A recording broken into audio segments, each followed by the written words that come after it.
देखा आपने। अब आगे बढ़ते हैं। पश्चिमी राजस्थान में मारवाड़ सिर्फ अपने खान पान और ऐतिहासिक महलों के लिए नहीं, बल्कि जोधपुरी मोजड़ी के लिए भी पहचाना जाता है। जोधपुरी मोजड़ी को अब वैश्विक स्तर पर एक पहचान मिल गई है। समय के साथ साथ मोजड़ी की मांग देश तक तो है ही, लेकिन विदेशों में भी बढ़ती जा रही है। एक रिपोर्ट दिखाते हैं।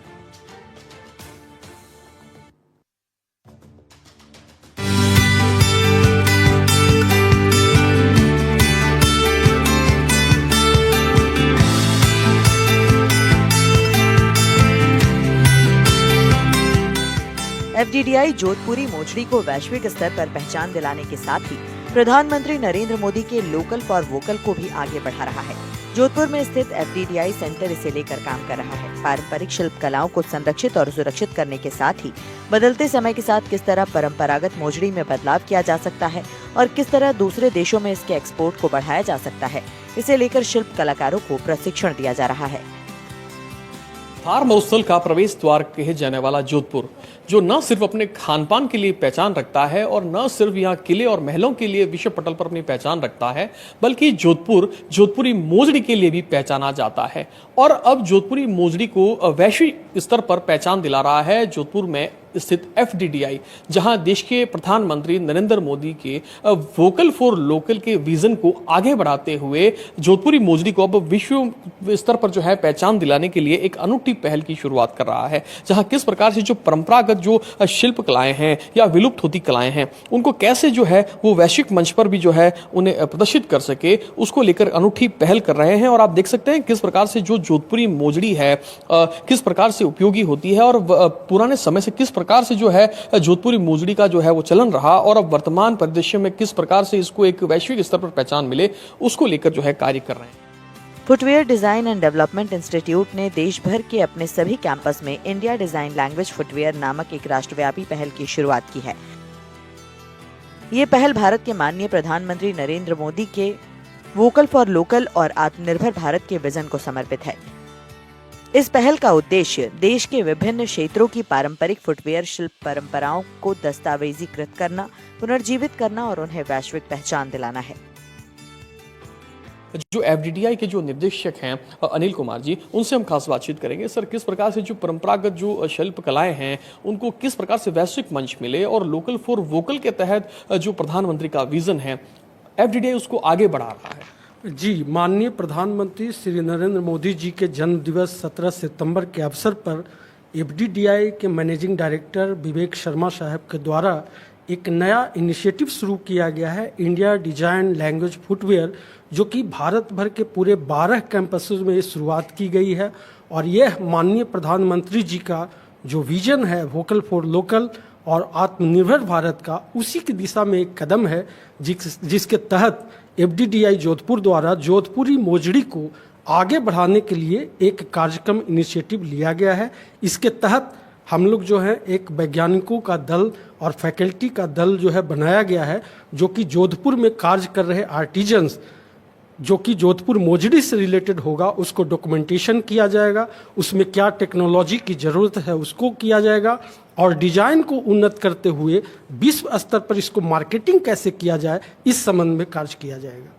सर, कह सकते हैं जोधपुरी मोजड़ी जो है वो विश्व में अपनी वैसे पहचान रखता है, लेकिन बदलते समय के साथ साथ इसमें और क्या बदलाव किया जा सकता है और कैसे जो है और इसमें नए बदलाव समय के साथ हो सके, उसको लेकर भी जो विशेषज्ञों की टीम है वो भी जुटी हुई है। जी, हम लोग जो है आर्टिजन से फेस टू फेस बात कर रहे हैं, उनसे जाकर मिल रहे हैं और उनसे यह समझने का प्रयास कर रहे हैं कि आखिर जो जोधपुरी मोजड़ी है उसको अभी के डिमांड के अनुसार उसमें क्या डिजाइन में चेंजिंग किया जा सकता है और हमारी जो टेक्नोलॉजी उपलब्ध है एफडीडीआई जोधपुर में उसको उपयोग में कैसे लाया जा सकता है और उन लोग के फीडबैक के आधार पर जो भी समुचित कदम होगा वो एफडीडीआई जोधपुर द्वारा उठाया जाएगा। एफडीडीआई जोधपुर ने इस पहल के तहत प्रोजेक्ट मोजड़ी की शुरुआत की है। राजस्थान की प्रसिद्ध मोजड़ी न सिर्फ अपने बेहतरीन कारीगरी के लिए जानी जाती है, बल्कि स्थानीय संस्कृति की पहचान भी है।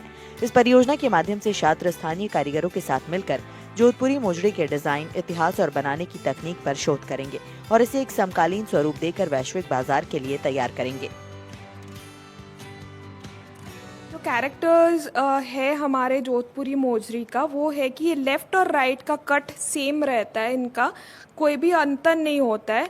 एंड इसके नीचे जो एम्ब्रॉयडरी रहता है, मतलब ये जो सोल सिला जाता है, ये लेदर का होता है। एंड अकॉर्डिंग टू ऑक्यूपेशन, मतलब ऑक्यूपेशन अलग अलग होंगे तो इसका पैटर्न चेंज हो जाता है। तो ये सारे पहले के दिन थे तो तब ये ऐसे थिंग्स ऐसे डिज़ाइन का कैरेक्टर रहता था, पर अभी फर्श भी बदल रहा है। ये सारे जूता पहन के अगर हम चले तो टाइल्स पे फिसल जाते हैं, तो ये फिसल जाने का जो प्रॉब्लम है, और कभी कभी हमारे पैर में ये कट्स लाते हैं, that is heel cuts, and आगे ये चुभता है। तो ये हमारा पूरा डिज़ाइन का जो पैरामीटर्स है, अर्गोनॉमिकली इसको इवॉल्व करने के लिए हम लोग काम कर रहे हैं। उसको चला के इफ़ कोई ये पहन रहे तो पहन के इसको चलाने के बाद हम इसको इवेलुएट करते हैं विद प्लांटर प्रेशर एंड एंथ्रोमेट्रिक। ये एंथ्रोमेट्री मतलब माप करते हैं एंड कस्टमाइजेशन करते हैं, तो जैसे कि we can develop a better product. एक प्रोडक्ट ऐसे बनेंगे जो सबके लिए अच्छा हो एंड यूजेबल हो। तो हम ऐसे ही कोशिश कर रहे हैं। एंड यहाँ पे जो सारे क्लस्टर्स है, सारे आर्टिजन है, उसके पास हम जा रहे हैं। एंड जो यूज़र भी है, मतलब जो इसको इस्तेमाल करते हैं, हम उनसे फीडबैक भी कलेक्ट कर रहे हैं। एंड हमारे पास मशीन्स है, उसके सहायता से हम लोग बायोमैकेनिकल इवैल्यूएशन कर रहे हैं। तो ये सारे मैकेनिकल इवैल्यूएशन करने के बाद साइंटिफिकली हम लोग इसको इम्प्रूव कर सकते हैं, ट्रेडिशन के प्रिजर्व करते हुए। एनडीटीवी की टीम से खास बातचीत करते हुए एफडीडीआई जोधपुर के कार्यकारी निदेशक अनिल कुमार ने इस पहल को ऐतिहासिक कदम बताते हुए कहा कि जोधपुर की मोजरी दुनिया भर में अपनी अनूठी पहचान रखती है। इंडिया डिजाइन लैंग्वेज पहल के तहत हमारा लक्ष्य है कि हम इस पारंपरिक हस्तकला को न केवल संरक्षित करें, बल्कि हमारे छात्रों और कारीगरों के बीच सहयोग से इसमें नवाचार लाएं और इसे वैश्विक रनवे पर स्थापित करें। यह हमारी सांस्कृतिक विरासत को एक नई गति देगा। सर, जिस प्रकार से जो वोकल फॉर लोकल को प्रमोट करने की बात की जा रही है, प्रधानमंत्री की विजन को आगे बढ़ाने की बात की जा रही है, जिस प्रकार से एफडीडीआई अब समय के साथ साथ जो है जोधपुरी मोजरी में कैसे बदलाव हो सके, उसको लेकर भी कार्य कर रहा है। जी सर, बिल्कुल। जोधपुर जो है वो राजस्थानी मोजरी का एक हब है, और इसके साथ ही कई सारे एरियाज जैसे भीनमाल जगह है जहाँ पे ट्रेडिशनल काम को किया जा रहा है। तो काफ़ी सारे जो हमारे लोकल आर्टिजन्स हैं उनसे बात करने के बाद हमें ये पता चला कि वो एक पर्टिकुलर जो डिजाइन तैयार करते आ रहे हैं उसी के ऊपर काम करते जा रहे हैं। अभी लेटेस्ट जो रिक्वायरमेंट है इसमें वो करने की, वो हमें इसको किस तरीके से कंफर्टेबल कर सके, और दूसरी बात ये है कि इसके डिज़ाइन में हम क्या क्या चेंजेस कर सके ताकि यूथ इससे इंस्पायर हो सके। तो इसके लिए हमने बहुत सारे आर्टिजन से बात करी है। तो उसके लिए जो ये इसका इंसोल होता था, जो सोल में हम बात करते थे, तो वो directly leather sole insole use करते थे। तो यहाँ पे हमने 2 mm ईवा का यूज करके ताकि इसको कंफर्ट किया जा सके। दूसरा जो प्रेशर प्लांटर और प्रेशर का डिस्ट्रीब्यूशन है वो हम सेंटर ऑफ एक्सीलेंस जोधपुर की मदद से उसका चेक करके और उसको ठीक करने की कोशिश कर रहे हैं ताकि ये कंफर्टेबल इसको बना सके। दूसरा, जितने भी आर्टिजन्स हैं उनको वैश्विक स्तर पर मोजरी को कैसे पहचान दिलानी है, इसके लिए उनको एक्सपोर्ट से रिलेटेड जो वर्कशॉप और वो हम आयोजित करने का प्लान कर रहे हैं ताकि उनको ये सारी जानकारी मिल सके और अपने प्रोडक्ट को विश्व स्तर पे लेके जा सकें। तो ये सारी चीज़ों के ऊपर अभी काम चल रहा है। तो जल्दी इसको हम जोधपुरी मोजरी को विश्व प्रसिद्ध बनाने में हम एफडीडीआई भी पूरा सहयोग कर रहा है। तो जल्दी इसको अच्छा और नेक्स्ट लेवल पे लेके जाने का प्लान है। इस पहल का मुख्य उद्देश्य भारतीय फुटवेयर डिजाइन की एक एकीकृत पहचान बनाना और पारंपरिक हस्तकलाओं का संरक्षण, पुनरुद्धार करना, कारीगरों को सशक्त बनाकर उन्हें स्थायी आजीविका प्रदान करना, छात्रों को पारंपरिक ज्ञान और आधुनिक नवाचार से जोड़ना, राष्ट्रीय और अंतर्राष्ट्रीय मंचों पर भारत के डिजाइन की पहचान को मजबूत करना है। एफडीडीआई की ये पहल न सिर्फ भारत की समृद्ध शिल्प परंपरा को बचाएगी, बल्कि देश के युवा डिजाइनरों और कारीगरों को एक मंच पर लाकर आत्मनिर्भर भारत के सपने को साकार करने में महत्वपूर्ण भूमिका निभाएगी।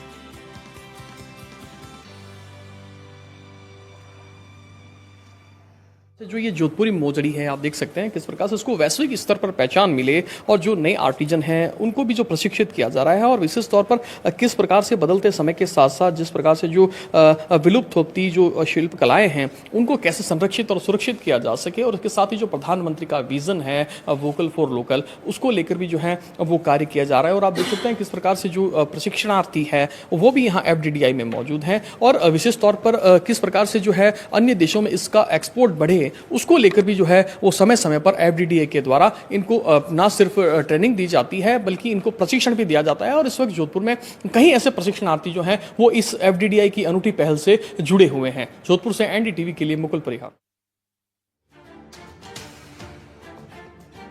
राजधानी के साथ टोंक पर भी मानसून इस बार जमकर मेहरबान रहा और यहां औसत से ज्यादा बारिश दर्ज की गई।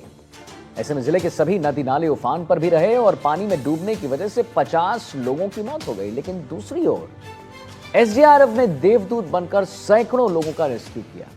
अपनी जान दांव पर लगाकर SDRF के जवानों ने लोगों की जान बचाई। SDRF की टीम ने कैसे काम किया और कैसे काम करती है बेसिकली SDRF टीम, आइए एक रिपोर्ट देखते हैं।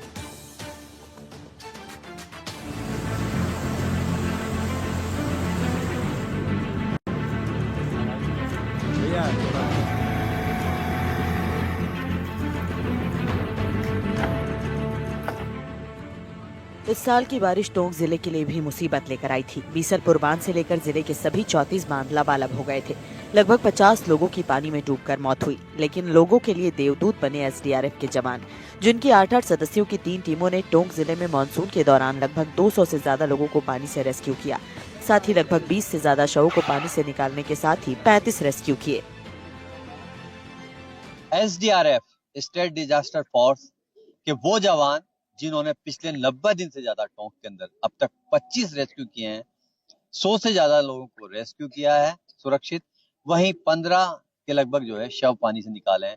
आखिर इन जाबाजों ने जो है इस मानसून सत्र में, जबकि 1190 mm लगभग जो है बरसात हुई है, लगभग 182% बरसात इस बार हुई है, किस तरह की तकलीफें आई और लोग जो है किस तरह की लापरवाही करते नजर आए कि आखिर आपको 25 रेस्क्यू करने पड़े और 105 लोगों को जो है पानी से सुरक्षित निकाला है। जी सर, थैंक यू सर, आप यहाँ पे पधारे। सर हमने अभी तक 25 रेस्क्यू कर दिए, जिनमें 100 आदमी तो हमने लाइव बचाए और 15 डेड बॉडी में रिकवर की है। जो सबसे ज्यादा जो हमारा रेस्क्यू हार्ड रेस्क्यू था, उसके अंदर अपने बनास के अंदर जो 17 आदमी जो किसी प्रोग्राम से जा रहे थे और अचानक बनास में पानी आने से वो फंस गए थे, तो उनको हमारे को यहाँ पे 11:30 बजे सूचना लगी थी और 12:30 के समथिंग उनको हम रात को जाके उनको निकाला और सुरक्षित बाहर निकाला था। और उसके बाद के अंदर जो अपनी डील नदी आती है सर, जो चाकसू को जो बांध है उसका ओवरफ्लो पानी आता है उसके अंदर, तो वहाँ बीच के अंदर उनको पता नहीं था कि ऐसे पानी आ जाएगा। अचानक वहाँ पानी बढ़ गया। पानी बढ़ने से ये 4 परिवार वहाँ पे फंस गए थे, तो वो प्रशासन को पता नहीं था यार रास्ता किधर से आएगा। तो हमने जो नदी थी उस नदी के उल्टी साइड में चढ़ा के बोट को और उनको रात को सुरक्षित 11 बजे बाहर निकाला था। राजेंद्र जी, एक चीज बताइए कि लोगों की लापरवाही तो खूब सामने आई है, लेकिन इस बार मानसून की बरसात का ज्यादा होना जो है कि जगह जगह पानी बह रहा था लेकिन लोग मान नहीं रहे थे। सबसे जो मुश्किल रेस्क्यू था वो कौन सा नजर आया? सर हमने सबसे मुश्किल रेस्क्यू सर एक सोदरा नदी है अपने पीपड़ तहसील के पास में, वहाँ पे भी उसका बहाव बहुत तेज था, तो मंदिर में कोई पूजा करने गया था, तो वो अचानक पानी बढ़ने से वो मंदिर के अंदर रह गया था। तो उसको रात को जैसे हम बोट को उतारे थे तो हमारे पॉपुलर आता बोट के अंदर, तो पॉपुलर भी वहाँ बंद हो गया था हमारा, क्योंकि नीचे उसमें झाड़ जंगल थे तो उसी कारण वो बंद हो गया था। फिर हमने जैसे तैसे करके उसको वहाँ से सुरक्षित बाहर निकाला था। और सबसे लंबे अगर रेस्क्यू की बात की जाए, दूरी से लाश जो चली गई है वो कौन सी ऐसी था? सर ये भी एक कारनामा है, मानो कि 60 किलोमीटर दूर से भागा हुआ आदमी जो अपने 6 पुलिया से कूदा था, जिसको हमने मात्र 23 घंटे की कड़ी मकसद से उसको इसरदा बांध से बरामद किया। लोगों के पानी में बह जाने और डूब जाने की घटनाएं होते ही सबसे पहला नाम जुबान पर आता है SDRF। State disaster response force के जवानों की जितनी तारीफ की जाए वो कम है। बात अगर टोंक जिले की जाए तो जुलाई से अब तक की बात की जाए तो SDRF के 3 टीमों के 24 जाबाजों ने 200 से ज्यादा लोगों को पानी के बीच से रेस्क्यू कर उनकी जान बचाई। SDRF के जवान अपनी जान जोखिम में डालकर रेस्क्यू अभियानों को अंजाम देते हैं और इस काम में उन्हें कई तरह की चुनौतियों का सामना करना पड़ता है। अच्छा, आप लोग रेस्क्यू करने तो चले जाते हो, पानी में उतर जाते हो, घर की याद आती है उस टाइम पे भी कि हमारे पीछे भी कोई है, लोग तो लापरवाही बरत रहे हैं। सर वैसे घर की तो याद आती है सर, लेकिन सबसे पहले जो प्रशासनिक जो हमारा जो काम है, जो अधिकारी लोग जो हमारी ड्यूटी, जो हमारी सबसे पहले ड्यूटी को महत्व देते हैं सर। सबसे पहले हमारी ड्यूटी यही है सर कि लोगों को बचाना। लोग है कि मानते नहीं, मतलब इतना पानी बहा, इतने रेस्क्यू किए, लोगों के बहने खबर आती रही, लेकिन जो है लोग फिर भी भागते रहे, पानी की तरफ जाते रहे। रोज सूचना आती है।